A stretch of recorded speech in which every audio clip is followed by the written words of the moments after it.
사랑하는 뉴송 가족 여러분 반갑습니다. 오늘 함께 나눌 말씀은 예레미야 23장 33절부터 40절 말씀입니다.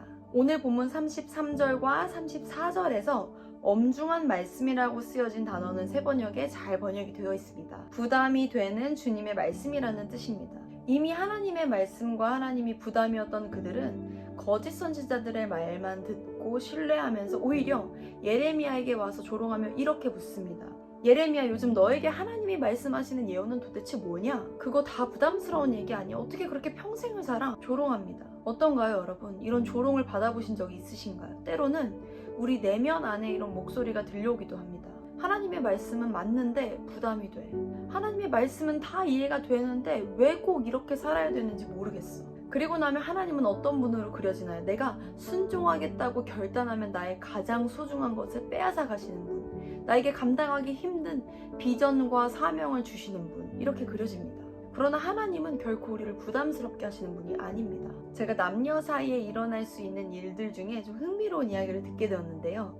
내가 관심을 갖고 있던 상대가 실제로 나를 좋아하기 시작했을 때 오히려 그 사람이 부담스럽고 싫어지는 경우가 있다고 합니다. 여러 가지 이유가 있겠지만 가장 큰 이유는 한 가지라고 합니다. 사실 상대를 그만큼 좋아하지 않았을 경우 부담스럽게 느껴진다는 겁니다. 우리에게도 왜 하나님이 부담스럽게 느껴지는 걸까요? 우리가 하나님을 알고 믿고 사역도 하고 있지만 그분의 말씀이 여전히 내게 부담으로 다가온다는 것은 사실 그분을 진정으로 사랑한 것은 아닐 수 있다는 것입니다. 그래서 오늘 본문에서도 누가 이런 질문을 하고 있나요? 거짓 선지자와 여전히 육신을 따라 생각하고 살아가는 자들이었습니다. 하나님을 진정으로 알고 믿고 사랑하는 자들은 부담이라고 말하지 않습니다. 이야기 하나를 나누고 말씀을 마무리하고 싶습니다.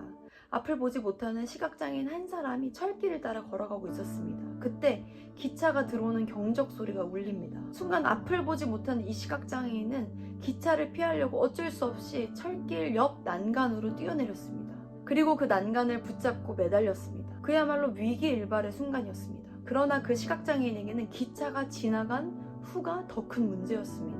땅바닥에 발이 닿지 않는 것입니다. 자기 발 밑이 얼마나 깊은 낭떠러지인지도 알 수 없었습니다. 그때 그 시각장애인을 향해 소리치는 청년의 소리가 들렸습니다. 난간을 놓으세요. 그러자 맹인이 오히려 이렇게 소리쳤습니다.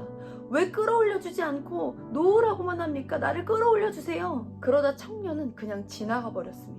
땅과 시각장애인의 발 사이의 거리는 겨우 10cm밖에 안 되었기 때문입니다. 사랑하는 여러분, 앞이 보이지 않는 맹인에게는 오히려 청년의 음성이 너무도 가혹하고 자신의 처지와 상황은 전혀 이해하지 못하면서 말하고 있다고 생각했을 수 있습니다.